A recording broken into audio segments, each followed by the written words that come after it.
For a baby beardy, anything with an extra large exoskeleton is generally considered not a good thing. It's mainly because most people use mealworms as a base. We don't encourage it for very tiny baby beardies because the exoskeletons don't get digested.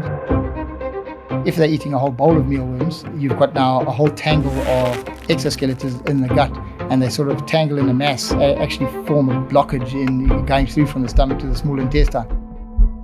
That blockage will then cause any other food that's coming into the stomach to bloat, and it puts pressure on other vital organs in the abdominal cavity. The animal can't eat. Today we're venturing into the fascinating world of reptile care with Richard, the owner of Creatures and Critters here in KZN, a specialist pet store that is changing how South Africans think about exotic pet keeping. Richard brings a decade of hands-on experience of breeding and caring for everything from leopard geckos to monitor lizards. But this isn't just about the animals themselves. It's about responsible pet ownership, understanding natural behaviour, and creating environments where these incredible creatures can thrive. Whether you're considering a reptile for the very first time, you already have a bearded dragon at home, or you're simply curious about these misunderstood animals, this conversation will change how you think about lizard care. This is a conversation for veterinarians, pet owners, and anyone who wants to understand how proper husbandry can prevent health issues we see in practice. Let's welcome Richard. So how did it start? I mean, obviously you talk about a family interest in animals, but just to set the scene for my listeners, you own Creatures and Critters. Yeah. This is a pet store, and I'm going to be totally upfront. Obviously growing up wanting to be a vet, seeing some pretty pet stores out there, I was not a fan. You'd see the puppy behind the thing, you'd be kind of super skeptical about, the whole supporting an establishment that is a pet store. Yeah. Your store is not like that. And I'm going to make that disclaimer very quickly because it is run by people who know what they're doing. It is immaculate and it serves as a great educational tool. But it's more than a pet store, isn't it? I mean, you do breeding and... Well, we do breed. I don't breed everything. It's impossible to spread yourself too thin. Yep. And these days I actually deliberately don't breed everything, mainly so that I can support the people who are, because if everyone's trying to achieve the same goals and breed the same thing, it puts a lot more pressure on the market. So rather support the people who are doing that. So where did the interest come from? I mean... Look, I just always had an interest in reptile, in animals. I mean, for me, I was one of those nightmare children who, I don't know for what reasons, but I kept everything from shongololas and slugs to crabs to shrews that we caught in the... Obviously, it was all stuff that we sort of like caught and kept and bred. I mean, I can remember breeding shrews and watching them run around with following their mom or holding each other's tails. And so... Yeah, that's basically where it started off. I think the reptile interest was really, really early. My folks tried to sort of dissuade me for as long as possible, as most good parents would.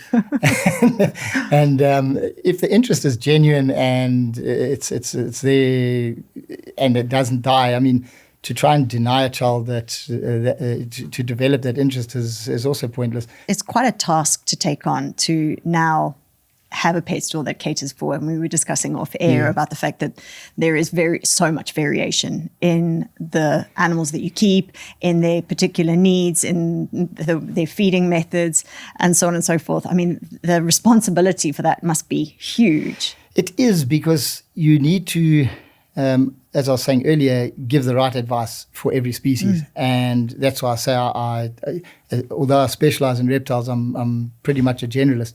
But if you give incorrect information to your customers, the animals aren't going to do well. And that should be the main priority of a pet store, is to make sure that your customers' animals, first of all, you try and get the right animal, pair up the right animal with the right customer. Because what people see on a social media sort of TikTok video, whatever, and what they actually achieve and deal with in real life can be very, very different. So by an educational process, you're actually trying to align the right pet to the right person and make sure that that they're going to get the correct information, because at the end of the day, if their animal is doing well, they're going to remain your customer. And from a business point of view, that's what you want. And at the end of the day, the best interest is in the animal's welfare. So we need to make sure that they get. But again, with like you say, you're dealing with a wide group of animals.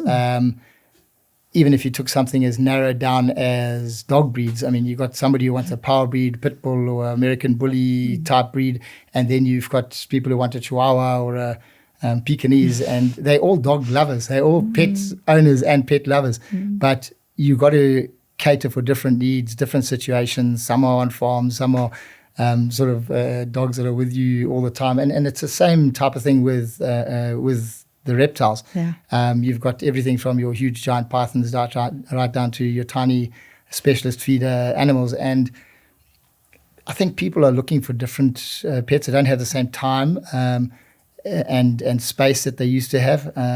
Dogs obviously require a lot of space and sort of get out time, whereas a reptile could actually effectively, for the most species, be housed in an enclosure that caters for all of its needs. So apart from being a work of art as a living space, it also becomes a specialist animal that can be housed in a small space, whether it's in your kitchen or bedroom or I suppose anywhere in your garage. I wouldn't like to say that because I don't like the fact that animals that are kept outside, it becomes one of these out of sight, out of mind things, and that's the last thing you actually want them to be part of your household. Well, there's been a lot of talk among sort of reptile keepers over the years, and a lot of the literature will tell you have to actually interact with your animal every day. The animal might not necessarily need it from an emotional point of view, but the fact that you go and say hello to your animal, you pick up your animal, you inspect it, you will notice things potentially going wrong. And all those avoidable type things are what you as a vet want to avoid as well. You don't want animals coming in because they weren't picked up and you didn't notice that they were lying on a section of substrate that was urinated on, and they end up getting what essentially boils down to a nappy burn, but it's what we call scale rot. Yes.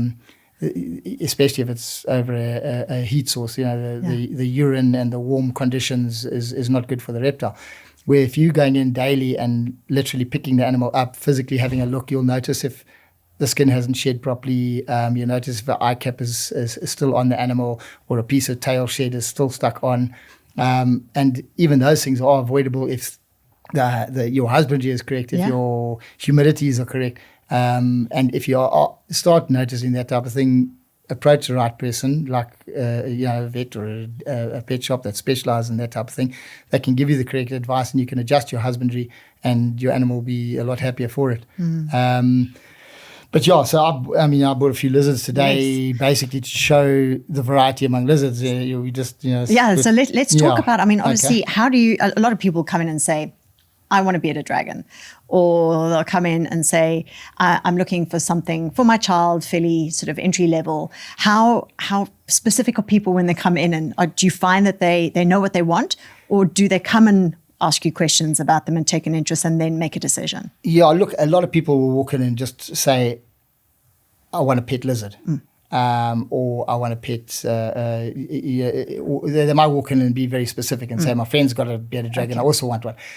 What I normally do is try and encourage the kids to go and do the research, if it's the kids, or the owners to go and do all their homework, all their research, etc. first. So it's not an impulse buy? Well, you try and avoid that because at the end of the day, there's a lot of benefits to not having an impulse buy. Obviously, it's good for the animal if they've chosen a species that is mismatched to what they actually thought they were getting. Yeah. But by encouraging them to go and do their research, they actually, and we actually tell them, go and speak to somebody who's owned one, or go and speak to somebody. Don't speak to the guy who's trying to sell one. It sounds bad because that's what I do. But don't go and speak to somebody like that. Well, you love them all. I do. But also you don't want the wrong animal in the wrong hands, because suddenly it's not what you expected, and you can't cater for it. You can't cope with the time. Or the space, or and that becomes an issue. So, we sort of try and encourage that sort of homework and research sort of period as long as possible. It's a nice cool down period, isn't it? And there's a lot of benefits, not only from I can save and decide what I actually need and actually want for the animal. It's a matter of deciding, well, can I cope with what I'm getting into? And again, like I said, you go and speak to somebody who's actually keeping one of those animals. But once you've bought into it, you are now stuck with it. My wife and I often talk about doing sort of the equivalent of marriage vows for the animals that we sell, sort of highlighting responsibilities. Till death do us part. And that's basically it. Ends off with till death do us part. But in saying that, obviously, if the situations change and the animal is going to be in a position where it is compromised, then you obviously got to make the decision to move it on. And people's circumstances change. Yeah, absolutely. And we don't criticize or judge that type of thing, because at the end of the day, all the decisions are in the best interest of the animal. So the animal's got to be then put into a situation where it's going to receive the best attention. There's a financial investment, and like you say, I think that's why you're saying there's a cool-off period. You've got to go and investigate. What do you need? Do you need heat lamps? And we'll talk about all these things. Yes. Do you need a larger content? Do you need to start small and be in a position to expand if they're going to grow and develop? The substrates are all different. These are the kind of things that, you could get so wrong. Yes. And by getting it wrong, you could actually compromise them. Absolutely. From, developmentally and in terms of long-term health. So how do you go about pairing? If someone comes in, do you try and advise this very much entry-level, safe, you can't get this too wrong? And if that's the case, what are the kind of lizards that you're advising you start with? Look, your hardiest and lowest maintenance and least specialized lizards are obviously the go-to when it comes to an introductory level lizard. Yeah. If you start going into high maintenance, complicated, difficult to establish habitats, then it becomes a lot more of a hobby than just owning the pet in the first place. So what's the spectrum? Wow. Probably your easiest, not that I'm saying it's actually completely easy, but your easiest would be, I would say, probably a leopard gecko. It doesn't require, although they can get calcium deficiencies, metabolic bone disease, they don't require the UV light because they are naturally nocturnal and they sleep down a burrow. So they don't expose themselves to sunlight in order to allow the calcium process to take place. Whereas your diurnal lizards, like your bearded dragons, need to expose themselves to UVB light. And the UVB, they use UVB to manufacture vitamin D, and then they use vitamin D to process calcium. And so it's a chain reaction. And unless they're exposed to that UVB light, they will then probably become deficient and compromised as a result, whereas a leopard gecko pretty much doesn't. They can get calcium deficiency, but that is easy for on the most part, fairly easy to counter by providing a really small container of calcium in their cage. If they feel that they are deficient or they're needing calcium in any way, they will actually go and seek it out. They'll actually lick it out of the bowl themselves and prevent themselves getting a deficiency. By dusting the actual insects every single meal, you run the risks of actually over-calcifying them. Okay. Because, well, you will know more than I will, but most vitamins, whatever the body doesn't require, gets passed through. There are certain vitamins and minerals that can actually accumulate in the body, and you can actually get an excess of them, calcium being one of them. And you can get over and above calcium deposits on the bone. You can get calcium deposits and crystals in the actual muscle mass itself. And that obviously can compromise the animal completely. You look at me, I look at you, I see the love in your eyes. Health you can see, love you can feel. UltraPet, the science of love. So let's take the opportunity to talk about the deficiency. Oh, so cute. Sorry, you can see I'm distracted today because I can't help but look at them. They're moving in front of me and they're so beautiful. But a deficiency, what would that look like to an owner? Is it the same in all of these species, or does it present differently? It essentially presents the same. Some are more prone to it than others. Leopard geckos, for example, can actually develop a calcium deficiency quite easily if they aren't given it in their environment for them to pick up and utilize. If there is no calcium for them and they are seeking calcium in the environment, there can be almost like a secondary problem where they will actually seek out and lick up substrate. A lot of people will then go use sand. And if they are now seeking calcium and they start picking up bits of sand, it can actually impact in the gut. If you're using a natural sand, which is basically either rolled down a river, blown across a desert in the wind, or rolled by waves in the sea, your sand particles are rounded, and they tend to pass through the animal's digestive tract fairly easily. If you, and unfortunately, a lot of people will go and get the cheapest form of sand, which essentially comes from the quarries. It's crushed rock, which is then sieved into different grades. It looks nice and fine, but it's very, very angular. Those type of grits actually grip against each other, and they don't naturally, easily, with peristalsis, move through the gut of the animal. And so you can actually get an impaction on or in the gut of the animal. And if you actually sort of compress the gut slightly and just rub your fingers together, you can actually feel how gritty it actually is in there. Whereas with a natural sand, you actually get a much different sort of feel. It's more like rolling a bag of marbles. It's a lot easier to move through the system. So for owners who can't palpate, how would it present? Okay, so you want to try and avoid getting to the point where the deficiency is already there, because a calcium deficiency doesn't manifest instantly. It usually takes over months. Time. But to reverse it isn't always that quick, and sometimes you get permanent deformities as a result, especially if the bone has either been broken or deformed. But the easiest way on a leopard gecko, for example, is just to push the bottom jaw or the front of the jaw back towards the sort of body. And if it is slightly calcium deficient in any way, the actual jaw bows, and you can actually see the expanding of the jaw as you push back, and that'll be probably one of your earlier signs. But bowed legs is another one. Lack of strength in chewing their food, or when I say chewing, grabbing and crunching and killing their food before swallowing, because they need calcium for muscle contractions. So if they're grabbing food and unable to grab it, you notice in chameleons very quickly, because they shoot out their long tongue. They grab a food item and they can hardly even pull it back into their mouth because they're short of calcium. So you want to obviously avoid it before the case. But yeah, something like the bowed legs, the jaw that can expand when you're pushing back, that would be probably a very easy way to diagnose it. And on the opposite side, are there any signs of too much calcium that you can visually see, or that it's quite difficult? You get sometimes, especially around the joints, you get sort of swelling deposits, and it's basically a swelling, but you can get swelling with calcium deficiency as well. But yeah, you can actually, but you then feel the bone is actually sort of developing with nodules on top of where it would normally be. So instead of the normal shaped bone, you'd get like little protrusions, and obviously that's now just the deposits on the bone. You don't know where else it's being deposited. So you want to try and avoid it before you get to that stage. So what's at the end of the spectrum? This is probably not suitable for you until you really have some basic experience.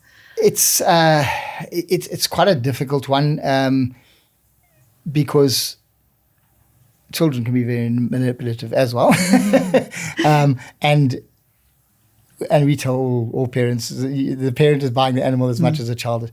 Any child, even up to teenagers, require some form of parental involvement to some extent, at least anyway. Yeah. Basically enforcing the cleaning, the husbandry, the development of your hobby, because all these animals, especially these exotic animals, or even the more exotic ones, sort of the new entry-level stuff coming into the trade, are not as well understood as animals that have been domesticated for longer periods of time. So your husbandry will change. And I always tell everyone the most observant owner is the most successful. Regardless of what I tell you, regardless of what a book tells you, regardless of what your vet tells you, watch your animal. Your animals tell you the whole time whether they're happy or not, but we have to read the behavior. And if you're not sure about if you notice behavior that is a little bit abnormal, it doesn't mean that you can figure it out necessarily on your own, but at least you know to ask the question. Okay, but my mind's going to a really obvious place, and I think some of my listeners will understand this, because I'm thinking which one bites the hardest. Which is the one, whether it's me as a parent now, my son's really, keen on a more advanced lizard. That for me is obviously scary, but also then are there any additional zoonotic risks, if you are having a different type of feeding, for example, do you have lower risk in things like your leopard geckos to your monitor lizards? Look, all animals can bite. Yeah. In one way or the other. Obviously, your bigger animals tend to be able to bite harder, the same as the bigger dog can bite harder. They're probably less likely to bite. But they are able to bite harder. Yeah.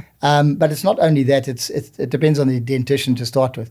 Some of your lizards, like your monitors, have almost like peg-like teeth, which are conical. And yes, they clamp down hard, and yes, they probably can draw blood, especially if you try and pull away.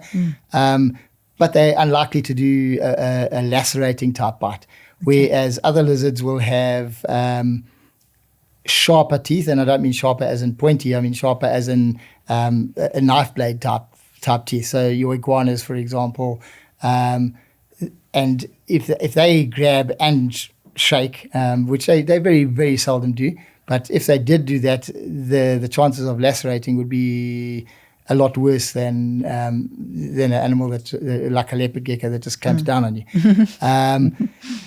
Obviously, it's an experience thing. We always recommend your go-tos, your leopard geckos and bearded dragons as your initial animals. They are well understood. They are extremely docile in nature naturally. You always get exceptions to the rule.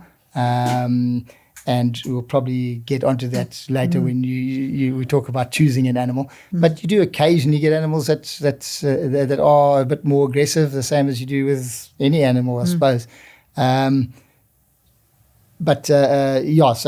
if you're choosing animals that are highly unlikely to bite, then you're never going to put yourself in that situation. If you are upgrading and you're going to something that is a little bit more problematic, you obviously have that now history of experience. No less so than like in the falconry world, you can't just walk in there and say, I'd like to have a black eagle. It's pretty much going to be a no. Whereas you start off with a kestrel or a goshawk, and once your skill levels have developed to a certain point and you've proven yourself in the trade, you can actually get an upgrade. There's no legal restrictions, unfortunately. It would be basically up to us to make a call on it. We have said no to people. Have you? Yeah. It's not always an easy decision because you obviously get the flip side of the unhappiness from the customer. But if somebody's buying an animal for the wrong reasons, you pretty much got to let them know. And then hopefully, if you're doing it in a really nice diplomatic way, you can actually steer them in the direction of a better route to go. And I've got a lot of long-term customers because I've done that. And it's nice to know that most people listen, not all do. But that's the world, unfortunately. So what do you need to know when setting up a basic enclosure? First of all, cage size. You need to take into consideration the eventual size of the animal. Now, most people say, but it's only this big. And you can go about it two ways. You can either buy a small cage, which is suitable for the animal for a period. But if you take something like a bearded dragon, for example, they are extremely fast growing, especially if fed ad lib as they would eat in the wild. They can actually reach sexual maturity in 9 months. But it's not their full size, but it's a big animal already. If you buy a smaller cage, you are going to have to upgrade fairly soonish, sort of, I would say, probably in the next 4 or 5 months. If you can always look at it, so I will upgrade, and then I've got the smaller cage to put the animal in when I'm busy doing the cleaning or get rid of the cage. Unfortunately, for most of, in our experience anyway, when people upgrade, they now have an empty cage, which invariably gets filled with something else. Goes into the garage. So this is where the parental decision has to come in as well. They got to decide, do we want an extra cage hanging around, or we normally encourage people to just go to the full-size cage from the beginning. Okay. Obviously, everyone's full-size cage can vary depending on what they personally would like for the animal, as well as what is sort of feasible in terms of the space they got and what is the right thing for the animal themselves. So what is your recommendation in terms of, I mean, they've come today in sort of plastic kind of containers, but often I see them in glass. What is the recommendation in terms of, or wood? You know, obviously the combination of glass and wood. Yeah. What is your advice? Look, different species require different caging. A lot of people, and it's been a historical one, is that people modify a fish tank. And you'll see a lot of the modern literature will basically say fish tanks are for fish. You have to go for something that's more suitable for a reptile. For a lot of species, the sort of modified tank look can be quite nice because it's visual from all aspects. I mean, you can see through the side of the cage, from the back of the cage. So from an observing point of view, it's actually great as long as the animal feels comfortable and secure in there with hides and sort of suitable environment within the cage. You can go with a glass tank. Just remember that your access point is the lid of your cage. Yeah. So if you have to now fit lighting, for example, your lighting is attached to the lid of your cage. Every time you're opening and closing your cage, you run the risk of breaking lighting or taking the lighting away from the animal. So they're not the best option. And also, once they have an allocated position, let's just call it a kid's desk, it's now dedicated space. You can't put anything on top. Whereas if you go with the sliding glass cage, for example, you could add another cage on top. You can put a bookshelf on top. You can put a bedside lamp on top. It's a lot more versatile type situation. Yeah. I think the more critical aspect to look at is the ventilation in the cage. Okay. So we're dealing with a wide range of species. So you'll have everything from tropical species which need a slightly more humid environment, right through to your bearded dragons and leopard geckos, which are essentially desert animals. They need more ventilation. The more ventilation you got, the drier your cage. The drier your cage, the less smelly it is. So there's definite advantages to having good ventilation. If you put a lot of ventilation into a more tropical snake cage, that the cage is drying out too quickly, you can pick up other husbandry issues as a result as well. So it all depends on the species you choose. So, you know, that's the advantage of a shop like ours, is that people can come and they can see a wide range. They can come in on multiple occasions and they can develop their setup. As I say, we encourage the research side of it. Yeah. And I always just tell parents, we live in a world of instant gratification. It's actually good to realize that sometimes you have to wait for things. It doesn't fit in with everyone's agenda, but it's nice to know that you can develop your setup. The kids can look forward to it. They can do their homework and their research and see what they want to achieve in what order. Because it's every month when they get their pocket money or whatever, they can get a different aspect to the cage until they're ready for the animal. Sometimes the reptiles actually help us with this because they are seasonal breeders. Yeah, they're not ready. So we can say to customers, listen, let's get this set up. The baby's only going to be available in December, January, in the peak of summer when they start hatching. Yeah. In the meantime, you can have everything set up and make sure you're ready for ready for the animal when it arrives. And let's talk substrate, because obviously I know that you're saying obviously it's individual, but I see that there's a combination of two different substrates here. Okay, it will be to some extent species specific, because certain substrates actually lend themselves to the habits of a certain species. But as a pet owner, over a period of time, the lifespan of your animal, you're probably going to chop and change more because you wanted a different look in your cage than what's actually necessary for the animal. There are pros and cons to virtually every substrate, and there's sometimes health issues with certain substrates. We recently had a problem with a bark chip that had been utilized in the chicken industry in the Free State, and they impregnated with formalin for pest control inside their chicken enclosures. And it was accidentally, inadvertently sent down and for our trade. And formalin in the substrate for reptiles is lethal. So you make sure that whatever you get is suitable for the animals you've got. The reptile industry in the past has been fairly small. and we've always had to steal from other industries. So the agricultural, horticultural industry has been one of our sort of go-tos. You've got the perlite from there to incubate the eggs, or the vermiculite to incubate the eggs. Substrates like coconut husk and orchid bark and things like that are suitable for reptiles. But you do have to do your homework and make sure that it's not something that's impregnated with an insecticide or pesticide of some type. So, but as I say, you will chop and change through the duration of your experience with the animal. And you'll probably end up going back to some because you actually prefer it.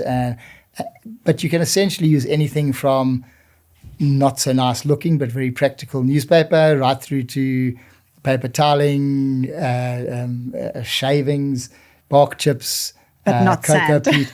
Ideally. The sand is very suitable for things like Kenyan sandbows, as long as it's a natural sand. And unfortunately, natural sands come Hard from to come far by. away. And there's a transport issue, which is probably even worse these days with our fuel price increases. But that type of thing makes it expensive. Quarried sand there's quarries all over the country. You can get it cheaply. It's the sand that's generally sold as play sand in the kids' shops. It's readily available. It's cheap and nasty. So let's talk about enrichment. Do they need it? For the most part, there's certain environmental sort of parameters that you need to create in the enclosure to make it suitable for the animal. Reptiles thermoregulate. In other words, they move around looking for the right temperature. They move around looking for the right humidities. And inadvertently, in doing that, they get exercise. So the actual exercise itself is not that critical, but the cage environment is very important. And that can have health issues. I mean, if they trying to shed their skins in an environment that's too dry, they will often battle to shed their skins, which then requires various techniques to try and get the old skin off. You can get an accumulation of sheds that are stuck on an animal, which actually has I'm sure we'll cover that in a lot more depth later on. But you can pick up a lot of sort of health issues by using the wrong substrates. But the cage environment itself, in my personal sort of beliefs, is more important than the size of the cage. Okay. You can have a massive cage, which is very impressive, and everyone's happy with it, from the animal rights activists to the conservationists But at the end of the day, if you're not providing the animals what it really needs within the environment, that's an issue. So knowing the animal's natural history, how it actually behaves and lives in the wild, is very important, and as part of your whole homework and development of your husbandry. That is more important than how big the cage is. I mean, everyone is so fixated, especially the animal rights groups, and don't get me wrong, they have a very, very important role to play as well. They're also, like us, involved in animal welfare. Yeah. But if you get fixated on cage sizes and you bypass the actual real criteria, you actually have an unhappy animal, and that's what we're trying to avoid. So yes, having a temperature gradient in the cage is absolutely vital. The temperature gradient is provided by different means for different species. So lizards, on the large part, especially your diurnal lizards, get most of their heat during the daytime, where they go out and bask for periods, either in direct or dappled sunlight. They reach the temperature which is optimal for their metabolism, for digestion, for hunting, because obviously the colder they are, they slow down. Once they reach the temperature that's suitable for them, they will back off into a less heated area, and that's where I said you need to observe your animals. Yeah. If you are noticing your animal thermoregulating through the cage, I remember going to an old German guy's house in Joburg once, and he said to me, okay, his emerald tree boa is sitting over here. He said, by 3 o'clock it's going to be sitting over there, and tonight it's going to sit over there. And I was with him for the afternoon, and true's nuts, that's exactly the sort of route it took, because he was observant and he knew what temperatures they required at which times of the day, when he misted, to provide, because they're tropical animals, to provide a humid environment for them. And when you know your animal's behavior like that, it's very easy to pick up problems. Yeah. if you don't know your animal, and all it is an animal in a cage, you are going to pick up problems. And that's why I try and encourage people to interact with the animals and to observe the animals. An animal that's interacted with well and is tame, like you get a lot of criticisms because people say you spend too much time with the animals and you're interacting with them and they're wild animals. It's stressful for them. But an animal that's tame is not stressed. If your animal is really, really tame and it's easy to interact with, to work with, they're less likely to stress. They're less likely, like in some species, like rabbits, for example, they're highly unlikely to eat their babies if they don't feel threatened. So there's a lot of advantages to having tame animals. And then above that, it makes it easier for you as well, because cage cleaning becomes easier. Interacting with them or for any reason becomes a lot easier. And then it's easier to do health checks. So having a tame animal, in my opinion, is absolutely essential for a pet animal. Yeah. So what are stress signs in these lizards? A lot of it is basically just looking at their general behavior and health. They don't. It's very difficult to notice unless you really experience to notice physical health signs. Loss of weight, especially in the tail, will indicate either infection or disease of some type, and or lack of feeding, sufficient feeding. We must actually discuss that at length just now as well. But so the actual reaction to their food is a big indicator. As long as they're at the correct temperature, they should actually have a good feeding response. If they are trying to or avoiding food, you start to need to look at their cage environment. Reptiles thermoregulate to get to the temperature that they are most active, and they spend their whole time trying to achieve that. They don't necessarily always achieve it in the wild, but they try. So in a cage environment, they should be thermoregulating. So they should be moving around. So yes, one absolutely. that's not moving or not that mobile, it could be a sign. Absolutely. I mean, Okay. if it's sitting at the cold side of the cage the whole time and not moving, you need to think, oh, well, maybe the cage is actually a bit hot and he's trying to cool down. But if he's moving into the heat and they're moving away, when you offer food, he climbs in and eats aggressively. Those are all good signs. And hissing, biting, those kind of things, swishing tails, it's not... That is, like we discussed earlier, whether the animal is tame or not. An animal that is sort of not interacted with, and you sometimes get them in breeding facilities where they, because of the numbers of animals, they're not interacted with on a regular basis. I try and have my animals the other way around because it just makes it easier for everyone. So how do you push through that? So let's say you take one on, and I mean, is it cruel to, for example, to say, okay, I understand you're a little bit stressed, but yes, the more we habituate this kind of, this kind of interaction, the better it will be. It's a combination of them realizing that you're not a threat, and you realizing that they actually not as scary as you think. That's why when people are in a shop, I like them to be able to interact with the animals beforehand. If a child is absolutely terrified and doesn't want to hold it, and the parents are pushing him to get an animal, we just say, listen, come in a few more times. If the interest is there and he's talking about it a lot at home, he's coming in and he wants to interact with the animal, but I'm not going to let an animal go where the child is so nervous he wants to drop the animal. I was going to say it's such a risk to injury. So we try and sort of encourage them to get to a point where they're comfortable before they take the animal. Like, for example, with hand-reared birds, some people want to actually do the feeding themselves, and it's a great experience, and it's nice to sort of know where the bird came from and when you had it at such a young age. And that sort of situation, we first of all encourage the customer to come in and watch us feed. Then we'll let them, once they've seen how we go about it, we'll let them have the opportunity to actually feed themselves in the shop. And if they say to me, look, I'm not quite ready, I'll come back tomorrow for another session or whatever. And when they eventually say, look, I actually feel comfortable, I would like to take the animal, then we will let them take it and do the rearing themselves. Okay. And there are a lot of people who would like to do that. The majority of customers will still say, no, I'd rather you get it to the point where it's weaned and eating on its own. And in a lot of occasions, that's actually better for us. Yeah. We know that the animal's going out there and absolutely comfortable.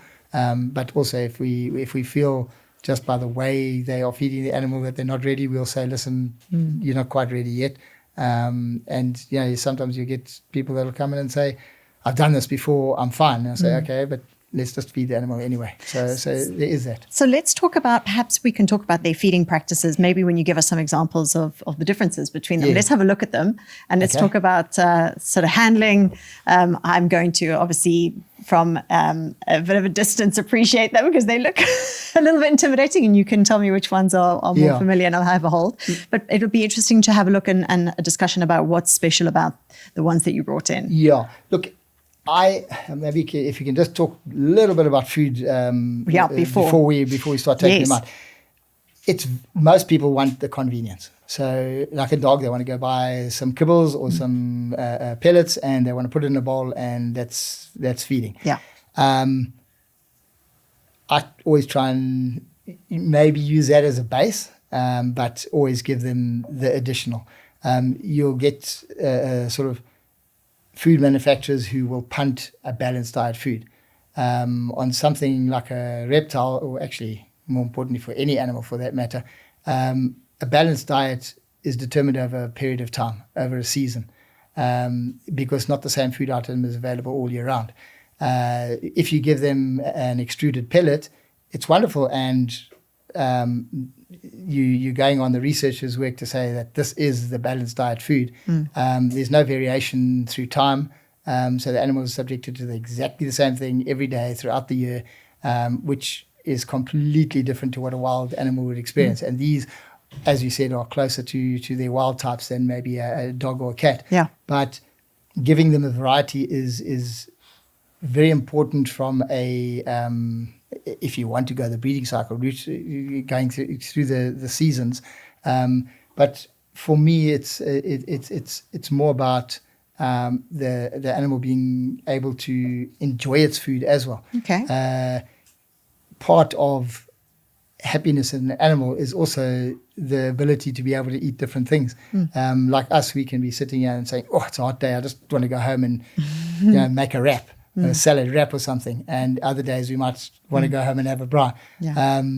If you're giving them a extruded pellet and saying, "Well, this is balanced. You eat that. That's what you're getting." You're never allowing them the enjoyment and the taste differences of different food items. So, I like to encourage the sort of different food types, and the people who produce the extruded pellets will often say, but the problem with that is that they will then target different food items out of what they call muesli foods, muesli type mixes. And you see that a lot with birds. You do. And yes, there is that potential. If you put down 4 bowls of food for your kid every day, and there's some peas and carrot bits and some Smarties, and you'll pretty much, over a period of time, there'll be certain bowls that are empty and certain bowls that aren't. And if you do the same with your reptile, you'll pretty much get the same thing. But as I said earlier, there are certain times of the year where certain food items are prolific, or not prolific, but available, and they will then target that. So if a tree is fruiting, and I've seen it in the wild, there will be multiple species of everything under there, because sugar is not readily available in high concentrations as a food item in the wild, generally speaking. So when it is available, everyone pigs out. It's like us when you sit down in front of a TV, you always grab something salty or something sweet. Not because it's the healthiest thing for us, but because it tastes nice.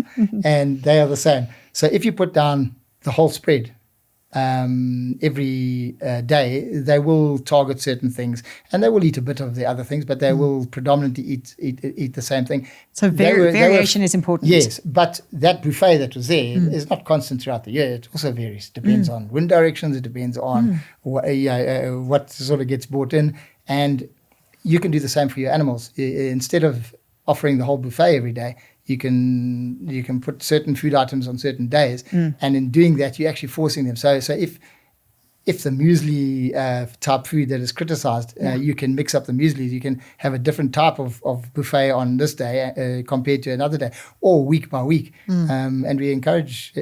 So what's safe and what isn't? For a baby beardie, anything that's an extra large exoskeleton is generally considered not a good thing. It's mainly because most people use mealworms as a base. We don't encourage it for very tiny baby beardies, unless, of course, you're breeding your own mealworms and you've got really tiny mealworms on offer. Because the exoskeletons don't get digested, and they would normally pass through with the feces. But if they're eating a whole bowl of mealworms, you've got now a whole tangle of exoskeletons in the gut, and they sort of tangle in a mass and actually form a blockage in going through from the stomach to the small intestine. And that impaction or that blockage will then cause any other food that's coming into the stomach to bloat, How interesting. go off, and that It's like a bloating, stasis. It is, yeah, and it puts pressure on other vital organs in the abdominal cavity. The animal can't eat, so that becomes a veterinary practice problem. But it can be avoided if they're given the correct food. So a baby beardy in the wild predominantly, not exclusively, but predominantly targets termites and other soft-bodied food items. They are very small. I mean, a baby beardy hatches at 8 centimeters. That's including its tail. And in the wild, they'll sit and pick up termites, for example, which are soft-bodied.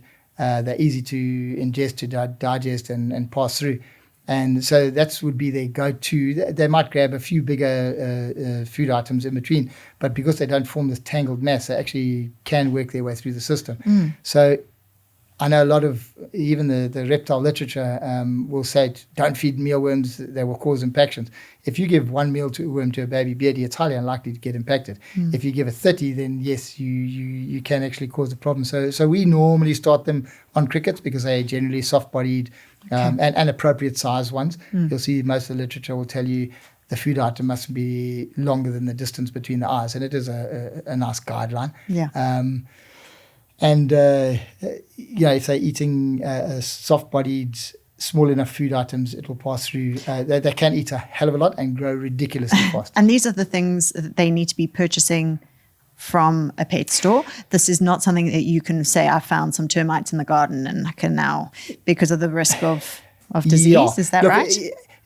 There's a lot of literature which will tell you mustn't feed live insects. I'll go on and explain why I think that they should. But a lot of people putting that information out are your commercial breeders of the insects, because obviously it benefits them if everyone only buys what's available in store. Our store, for example, we do a few species of roaches, Turkestan roaches, dubia roaches, and to some extent hissing roaches. Then we do soldier fly larvae, both in the larva form and we do the dried form as well. And then there's crickets of various sizes. There's mealworms, there's superworms. So the more variety you give to your animal, the better it is for the animal. Each food item, generally speaking, are being fed different food sources. So your nutritional base by offering a variety of insects is actually better. And then when you spoke about dried leaves, do they eat any fruits? Is it? They do. Again, it's very easy for people to give fruits on a daily basis. Generally speaking, they are. When I say herbivores, they target more foliage type plants, so more leafy type plants, and those are actually better for them. Not to say that they won't appreciate some high sugar food items from time to time. So things like grated butternut, carrots, sweet potato, they're all actually very high in sugar, and you can give them that, and they do like it, but I would normally say give those as a treat on occasions. I can remember when we were kids, we were allowed a chocolate after lunch on a Sunday. It wasn't like we had chocolates every day. And it was a thing you looked forward to. But now if you took that sort of approach across to your pet lizard, you can use it as a training tool. Because they love it so much, they're going to come and take it out your hands. They're going to, and you can use it as an interaction type thing. If you're going to give carrot, butternut, your high sugar type fruits, including things like, or any fruits really, anything other than ava. Ava is toxic to a lot of animals, but including lizards. So we avoid that. But there's so many other options that you don't really need to go down that route anyhow. But yes, they will eat sugary type foods, and it is good to give them a little bit, but in moderation. Everything in moderation. And I mean, I see some very elaborate, beautiful cage setups.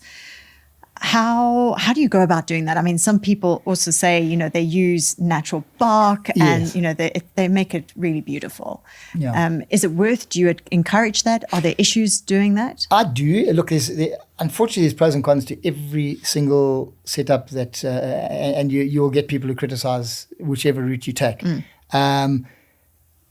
If your cage is really elaborate and natural, you run the risk, and you're feeding inside your cage, you run the risk of food items actually hiding and living and breeding within your cage environment, which, as long as there's a food source for them, it's usually not an issue. But if there's no food source for them, if you have a fairly, like a nice looking but dry cage, the only source of moisture eventually is either your water bowl or the animal itself. And it becomes the issue especially for diurnal species, because your animal is sleeping at night and your insects are awake, like your crickets and your roaches. And if the only food source is on the edge of their lips or on the edge of their eyes, they will then now access that, not because they're being maliciously destructive about it. It's just a husbandry issue that you need to take into consideration. So I normally encourage people to feed insects one at a time. Let them eat it. Obviously, the hunt is enjoyable for the animal. So if you took them out and fed them outside the cage, but had a insect-free cage itself, unless you're doing a full live setup and you've got isopods and the springtails and things in your soils, which actually will then break down the feces.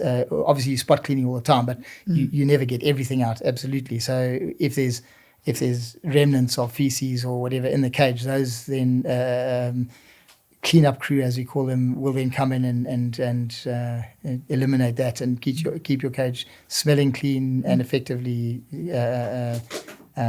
healthy and clean for the animal.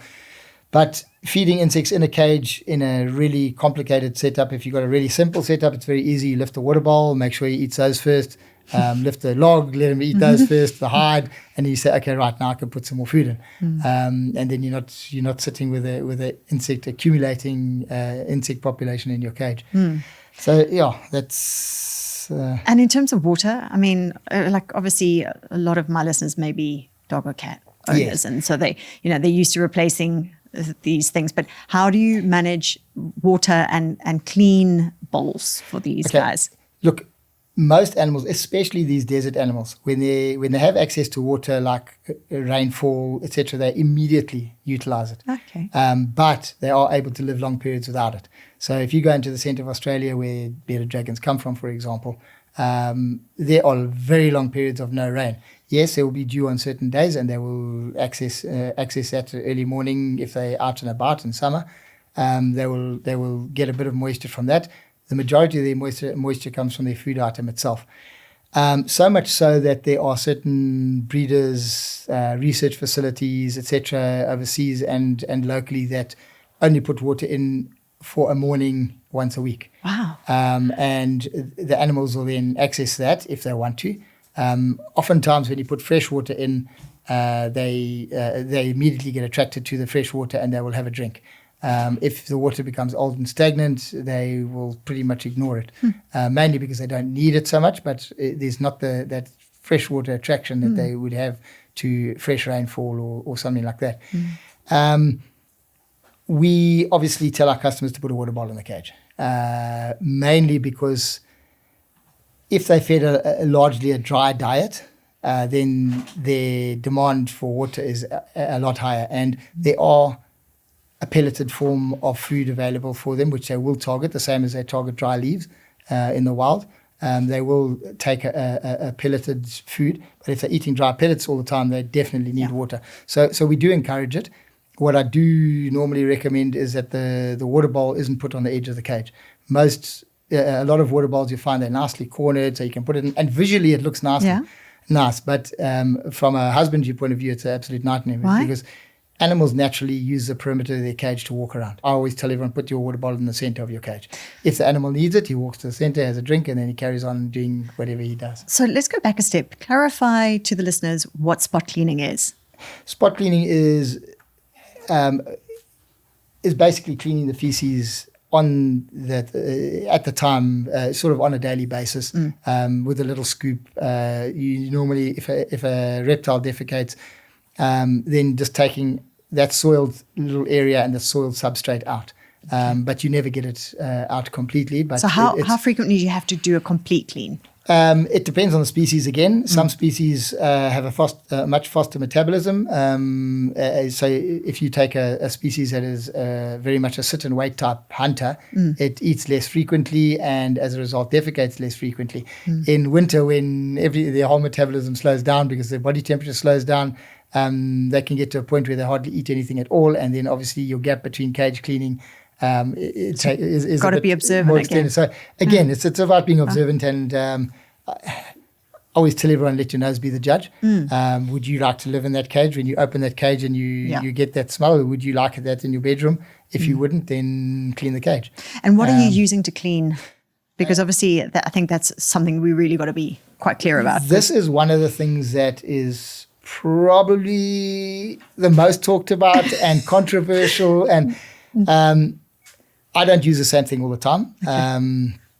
If I'm doing a thorough, complete clean, I normally use F10. So it's a fungicide, virucide, bactericide. Yeah. It pretty much covers all your bases. Which is what you're wanting when you're cleaning 100%. These environments. So when I'm doing a complete thorough clean, that's my go-to. And we do stock it. I do the super concentrate because, I mean, it covers everything from rabies and parvovirus right through. So it's a really good go-to without being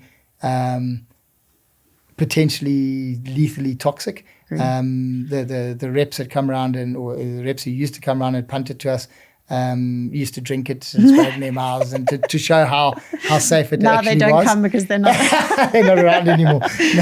No, but it is definitely a safer disinfectant than some of the other more harshly chemical type. What should you not use that is in your household? Well, a lot of people in animal enclosures historically have used things like Jay's fluid and bleach and anything that is derived from pine resins like Jay's fluid and Dettol and things like that. We normally tell people to avoid. Even pine bedding in shaving in cages, especially if it's a very dusty type substrate. If it has a high resin content and it's dusty, it can cause quite serious respiratory problems in reptiles as well as other animals. So it's still probably the most utilized substrate available, probably one of the cheapest, and that's maybe why it's being so widely used. And I think for the most part, it's still awesome. Especially if you're using a dust-free where they sieve the dust out of the bedding. I think from that point of view, it is good. But the pine resins themselves are the problem. And so when that's taken into a disinfectant like Jay's fluid or Dettol or things like that, it can actually be quite toxic to animals. So there's other substrates like eucalyptus mulch. It's widely used in the horticultural industry. We used to use it quite extensively because it was a plant in KZN that produced oils from the eucalyptus bark. And we used to get once the oils have been taken out, we used to get that. And I can remember using it and think, it's so awesome. The cages smell so nice. It's got this nice eucalyptus smell. And for a lot of animals, it's fantastic. For certain animals, it's toxic. Terrible. Like especially animals in a high humidity environment. What is the substrate in there? This is cocoa peat. Oopsie. This is cocoa peat. So it's actually the fiber from the husks of coconut. It's very inert. Okay. And it holds moisture nicely. So it's actually a really nice substrate. It can on animals that sort of are salivating while they actually eating their food, sometimes get taken into the mouth, and because reptiles don't have a strong spitting type ability, it can actually sit in their mouths and cause problems for animals that aren't used to living in this sort of environment. So this is what have you got in here? Okay, what is suitable for this kind of substrate? So these are fossorial species. Believe it or not, this is actually a lizard. As I say, I bought a range of lizards. It seems we're discussing lizards. And like I said, with dogs, some people want a sort of a big burly dog, and some people want something completely different. This is a lizard. It's a legless skink. It's got absolutely no limbs whatsoever. And they have a fossorial lifestyle, so they live predominantly under the soil, which isn't suitable from a display point of view. But because they got fascinating sort of lives under the ground, like a Kenyan sandboa is a fossorial snake that spends the majority of its time underground. Is it bitey? They don't Can bite. I take a turn to hold this one, because I'm probably not going to be as brave and as you'll see the others. they got a really, you can actually see the color of its nose or beak is almost like It's like snake feeling. Hello. so they're actually extremely strong snakes or lizards, and are able to push their way through a subterranean environment. Oh, beautiful. Lovely feel in the hand, hey? Yeah. Are they blind? Do they have eyes? They do have eyes. Oh, it's pushing against Yeah, me. they got really strong sort of pushing abilities, because they Yes. have to get through soil. Through the soil. And So that's why they this make substrate their is own perfect. burrow. They don't actually. I know it feels like it's going to bite you, I know, but it's not. That's Yeah. incredible. And so So they got their eyes, although they are actual eyes, they're more light sensitive organs than they are actual eyes, because they spend the majority of the time underground. unbelievable strength in that Yes, front yeah, part. yeah. Crazy. And are And- these popular? They fairly new. They would be popular if they were more readily available. Okay. Because people are always looking for different type of animals to So have. say what they are again. It's a giant legless skink. Skink. So your skinks are a group of lizards that almost, I was going to say, all produce live babies. These guys do as well. But there are a few skink species that actually produce eggs as well. Wow. So, yeah. That's incredible. Giant legless. So you'll skink. see their scales overlap very sort of effectively.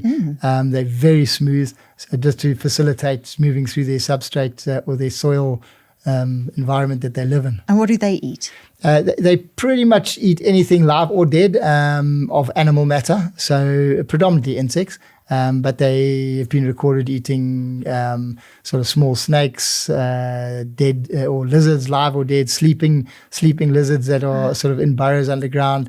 They'll grab and tackle anything that they're able to grab, overpower, and swallow. And how old is this one? How big do they get? That is basically an adult. This size is an one, adult. yes, Okay. Yeah.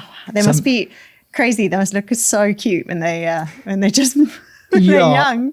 Well, they're Must they're look like obviously a a shongololo. fraction of the size. We normally try as much as possible to keep adult animals in the shop, just so that people actually are aware of what they're buying. Yes. It's for the most part, it's like it's like a person buying a puppy. If they don't realize the Yeah. size of the adult and This one's how gonna be active a it is, and Rottweiler et cetera. size. Yeah, so these are small, compact, not overly active reptile pets that are These are great. And do they come in color variations or? not so much at the moment. There's natural color variations, so they range from black to like a bronzy brown. Okay. So they haven't been bred in large numbers to start noticing and picking out and line breeding certain traits to produce them. There was one found in a picnic site in Kruger National Park that was a leucistic, which is actually not an albino. It's a pure white animal with dark eyes. It had a photo taken and was released inside the picnic site. But there are quite a lot of sort of aberrant pattern and color mutations of these animals that crop up from time to time. And these guys don't need UV light. They don't, because they spend the So majority they just of need the time underground. some warmth. Just heat after pad. heavy rains, they often get flooded out of their burrows, and people see them on roads, crossing roads, and unfortunately get run over quite a lot. But yeah, they spend the majority of time underground or under sort of They things are that are on the surface. fascinating. Yeah. Beautiful. Okay, so I'll let you gently put that one away. Male or female? How do you sex them? These are particularly difficult. This is a male, Okay. which do tend to be slightly bigger, but they are particularly difficult to sex to the untrained sort of person. Funnily enough, sexing a lot of these lizards can be extremely challenging. I can imagine. I know in Australia they've been putting X-ray contrast into the cloaca, wait for it to sort of disperse and then x-ray them, sort of a once-off x-ray, and then it will highlight the hemipenes in the male and the musk glands in the female, and you can actually sex them like that. I've been trying with my bearded lizards and Gila monsters and things at home for a period, but the babies are particularly difficult. The other alternative, we haven't tried it with these, but is the same route that they use with birds, where they actually go into the abdominal cavity with a camera through a large hypodermic needle, and then they'll look for ovaries and testes. So visualization. So yeah, it's basically a surgical sexing. Because the reptile market is not as big as the bird market, they don't have DNA profiles of a lot of the lizards to do DNA sexing. We're hoping we'll eventually get there one day. Yeah. Okay, so what else have you got for us? Okay. So that's a bearded dragon there. This one is one of the red color mutations, sandfires, but they morphologically, you can tell a difference in an adult between males and females. On the babies, it's a lot more problematic, and then we actually just probe into one of the sheaths of the hemipenes, and on a male, it goes back a lot further than the female. Incredible. So we can sex them like that. Beardies are extremely popular as pet animals because they are really docile and to a large extent interactive type lizards. They're also so beautiful. They are. They visually look quite impressive with their sort of like spines on the side of their face. They're actually soft, but they visually are there to intimidate and make either a predator and or a rival male sort of back down. So what do people get wrong? Sort of the majority of the time when they just don't get the right advice in terms of bearded? Well, to start with, when they're really small babies, is obviously your feeding regime and your feeding the species that you are feeding. Basically boiling down to the impaction that you talked about. As far as cage environment, having the wrong sands obviously can result in impactions, which is a big no-no.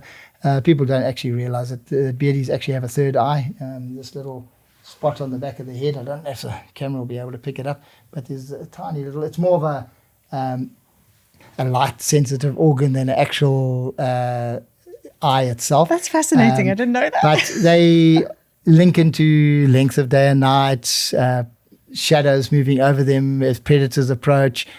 So if you take an animal out into an open sort of setup, like out into your garden, you'll see they immediately, without doubt, they immediately start like looking up into the sky because they are obviously nervous of predators and that. With them becoming accustomed to you, and that they actually realize that you're not a threat. And you realize that they aren't, but they're a lot more comfortable when you're there with them. And can you keep them as pairs? It's an interesting question, because when bearded dragons first came onto the market, they were advertised as gregarious or loosely gregarious, and that with all their natural body language and posturing, and that it almost seemed like it was a good idea to have them in multiples, because they have the hand waving, which is either for submission or just to let each other know who's where in the group. Yeah, so they got all their head bobbing, their interaction, their colouring of their beard. The males can go exceptionally dark when they actually want to show off to females. So that's where obviously they get the name from. This is a male, but he's not showing off to a girl at the moment. But they'll actually push their whole beard out. Their scales actually stand, I won't say vertical, but they stand protruding from their beard, and they got pitch black, so it's a sort of like camel man impersonation. They show off to the girls like that, and to other males. So would you advise that they kept together? Would you discourage it? I wouldn't. What are the issues if they are? Put it this way: if there's two males together, they either... if I take myself back 20 years now, we used to tell everyone that it's fine and you can even keep two males together as long as they grow up together. And we did do it, and it was accepted in those days. But invariably what happens is one is superior to the other one feels as a subordinate animal. They don't eat as well. They tend to lag one behind. eat more than the other. Yes, and it's not so much as how much food you put there, because you can put as much food as you like. The subordinate one will always back down and not be first at the buffet platter, and so they generally don't do as well. So kept singly, it is the best route to go. Obviously, that's not a breeding sort of environment. I've never held one.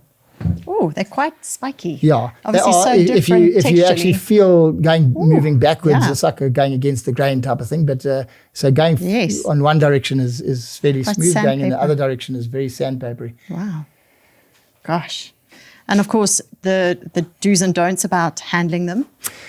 They need to be supported. You don't want to pick them up where you're putting their spine under pressure. So to either pick them up by the tail and or the head is actually the weight of the body is now pulling against its spine, which is not ideal. Can they lose their tails? They can't, or they obviously can lose their tail, but it doesn't regrow.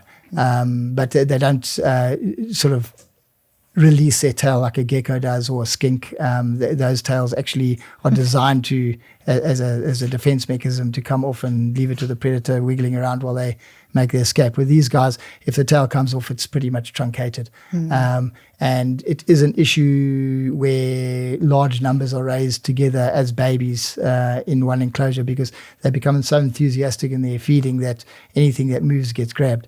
And in those sort of environments, you've got to be really careful. So we actually reduce ours down to maximum 5 individuals per cage. And they're fed 5 times a day on a regular basis so that they actually have enough access to food. And as soon as you see one that's even acting subordinate insubordinate to another, then we actually remove it from the group. Okay. And if you put that on its own, he'll resume feeding as normal and grow normally to its maximum size. But you don't want to put them in a situation where they're actually under pressure. And in terms of body condition score, I mean, he seems healthy. How can you tell if they're overweight? Your pelvic girdle Okay. will be sort of pronounced if the animal is underweight. The fact that you can see the tail is actually quite thick, it's almost bulging from the spinal sort of aspect of the tail. It's actually bulging out on either side. So that is a very healthy animal.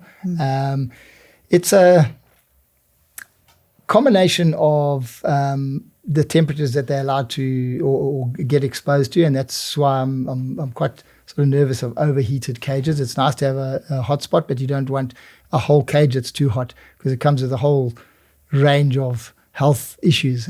Firstly, they're metabolizing a lot faster than they would normally, and they can't even move to an area where temperatures drop and they can sort of have a break from the metabolizing. So they need to eat a hell of a lot more in order to maintain body growth and weight. Okay. So as much as you need a heat source in the cage, you also need Cool. I mean, he's quite cool in my hands. Yeah. That's beautiful. And they can, from the centre of Australia, obviously gets really cold there, as most deserts do anywhere in the world. So they can actually handle the cool at night time, and they go down a burrow, so it is warmer than on the surface of the ground, but it's still cooler than what it would be in the sun during the day. And would you ever recommend putting the heat pad on a timer to turn it off? I would. In fact, there's several ways to do it. But yeah, you could put it on a timer. Generally speaking, we don't use a heat pad for lizards, because when they do get want heat in the wild, they go out to where the sun is actually baking. Okay, so you're using the UV light? Yes. Well, you're using, with the sun, it's obviously a combination of heat and UV light. With a heating pad, it's only the surface, so they got to rely on the heat to sort of move up through their body. Whereas if they're basking in the sun, they're getting the UVB light, but they're also getting the heat from the sun baking on their skin surface. They can change color to some extent. If you take an animal that is on the cool side and hasn't been exposed to the sun, and it suddenly moves out into the sun, it flattens itself to enlarge the surface area for heating, and they actually go much, much darker in color. Wow. Obviously, darker colors absorb heat quicker than lighter colors, so they'll actually go really dark when they're first out into the sun. As soon as they reach desired temperature, then they either move off into the sun or they go lighter in color. That's and incredible. it's one of the sort of triggers, if your animal is suddenly going really light in your cage, you've got to start thinking why. And it might be that your cage is a bit on the warm side. So again, there's so many aspects to it. And what a lovely soft abdomen. compared to the top, definitely. Yes, yeah. Oh, lovely. Okay, I'm going to pop him back because I know we're running out of time, and I'd love you to show us what else you brought us. They've been sitting patiently in their enclosures. Oh, wow. They like the limousines of the lizard trait. So they've got these short little legs, and when they're moving through grass, they actually will undulate like a snake and move forward, hardly even using their legs, so their legs are hanging back by their sides. They are so snake-like.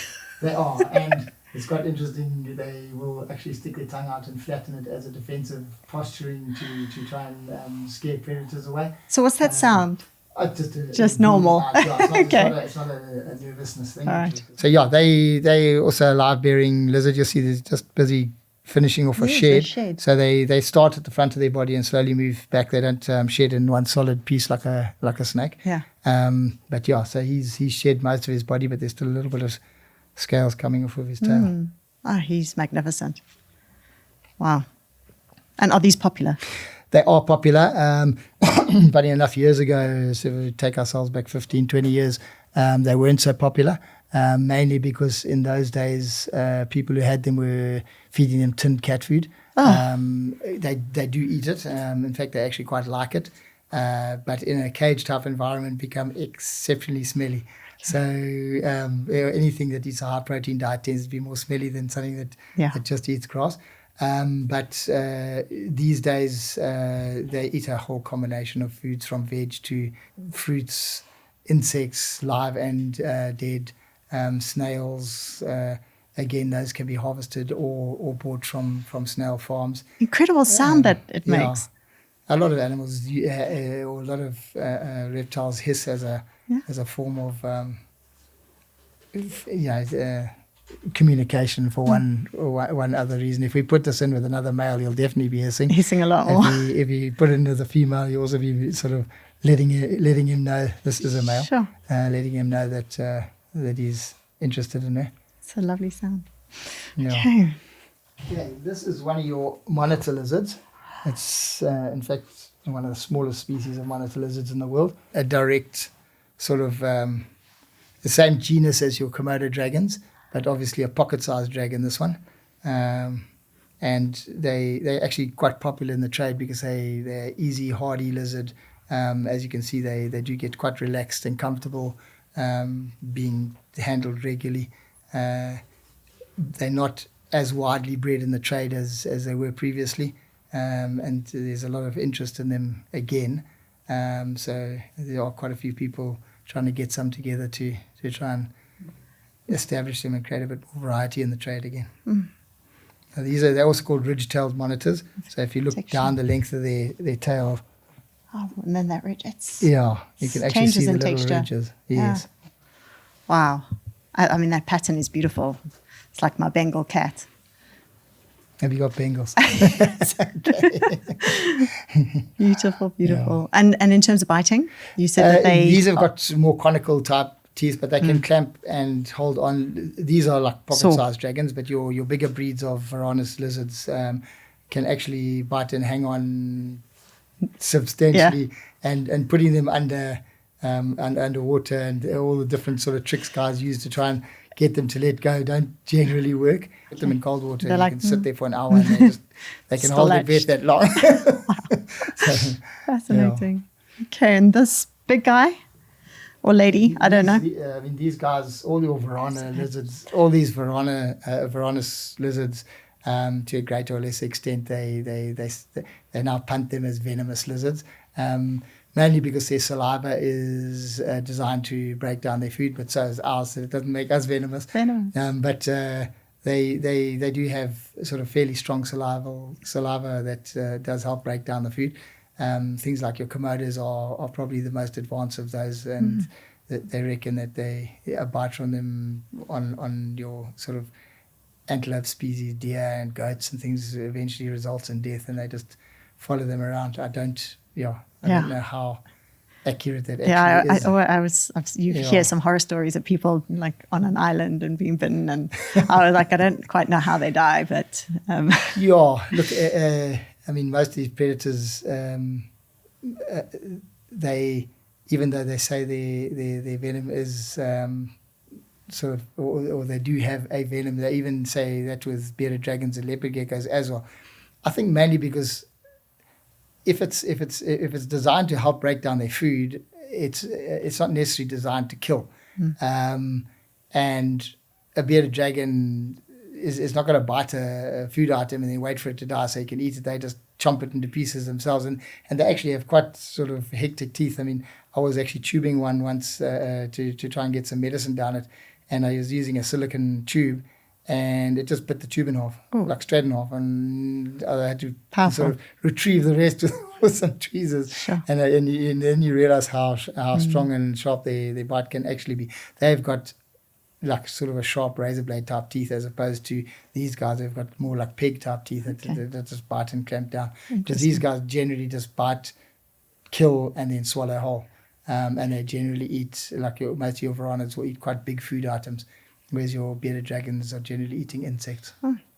Last And then, one. yeah, with most of these sort of animals kept as pets, I mean, you see it with dogs as well. People either miniaturize dogs to make them as small as possible, or they breed them as big as possible. And there's always somebody who wants a bigger snake or a bigger lizard. And these are... Oh my goodness, okay. That is huge. This is just it's a female. It's actually quite small compared to what the adults can be. Like, that was just a balancing, moving her tail. Wow. But this is a Argentinian tegu, a black and white tegu. That forked tongue. Yes, yeah. And as we know, it's just for smelling. I mean, that's their way of getting scent particles into their mouth for smelling, or into their nasal cavity for smelling.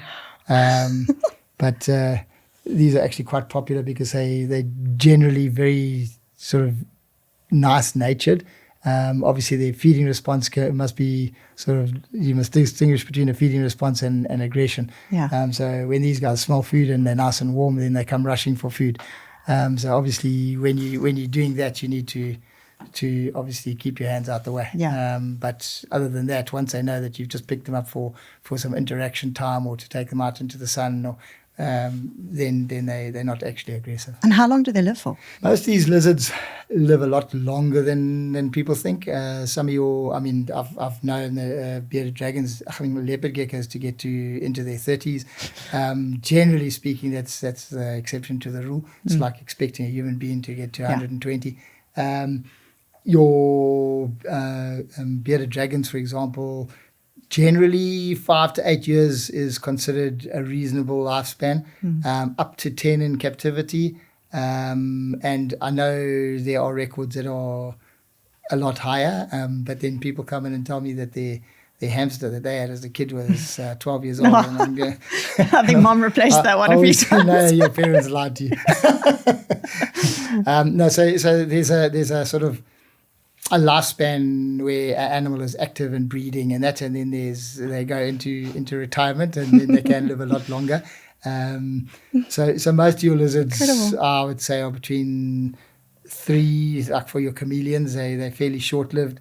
They eat lots, have a fast lifestyle and die young. Yeah. And then some of them are more sedentary, slow-moving, slow breeding, like your Gila monsters and bearded lizards, and they can get right up into the 40s quite comfortably. Crazy. These That one guys, feels like it's got a lot more sort of skin and elasticity. yeah. They can distend because they can eat actually massive food items up to a third of their body weight. So obviously when they take something like that, they distend it and look a lot fuller. Very powerful tail. Yeah. Wow. Yeah, a lot of your big lizards will use their tail whipping as a defense. So your big iguanas, all your monitor lizards, these guys, and it's probably, I won't say worse than the bite, but it can give you quite a whip. Yes, I can imagine. If you're not expecting it. Fascinating. Yeah. I unfortunately, we are running out of time. Yes, I know no, we can definitely have some future discussion. There's just so much to learn. Yeah. This is a vast subject with just so many nuances. And like I'm realizing the more you know, the more you realize you just don't know. Well, there's a lot of expertise out there, and it's not only with people like myself, it's also with some of the pet owners themselves, because oftentimes they will specialize in a certain species, and because they're working with them a lot more over a longer period of time, they can actually be very, very informative. Yeah. And so, I mean, as I say, I learn from my customers as well as from the professionals around me. Just discussion from their feedback. Yeah. So, I think to do some educational type talks and workshop type things would actually be quite beneficial for you anyway. Yeah, well, it's trying to get the information out there. If people are wanting to contact you, obviously you do offer wholesale and breeding of some of these lizards and a lot more. We do. I've scaled down a lot with the wholesale side of it, but I mean, I'm always in the shop and people are always coming in for advice on their pets and that. And at the end of the day, we want their pets to be happy and healthy, because that way the animals benefit, the people, the owners benefit, and we keep customers happy. Absolutely. Yeah. Thank you so much for your time today. I've really thoroughly enjoyed our conversation. I've learned a huge amount. Cool. It's very tempting. I'm so pleased. This is the one episode I will not encourage my son to ever get any measure of, because otherwise I'll be nagged for one of these. But no, I think great education around this topic. So I'm so grateful. Thank you, Richard. Thank you very much for inviting me. Brilliant. Thank you so much for tuning into today's episode on the Pause and Effect podcast. If you found the discussion helpful, please like, share, and follow our podcast. Don't forget to leave us a comment or review. We love hearing from our listeners. Remember, you can listen to us on your preferred podcast platform. Welcome back to Just for Pets. You're with Dr. Cara. Hi, Doc. It's Jackson the Jack Rossi here, and boy, am I itchy. Are you on a hypoallergenic diet? Hyper what now? Changing to a special diet will really help. And Just for Pets have a massive range. And flea and tick medication, special shampoo. Oh, how quick can you get some? Order today and we'll deliver pronto. I feel better already. Justforpets.co.za. Vet approved, pet adored. Get it all to your door.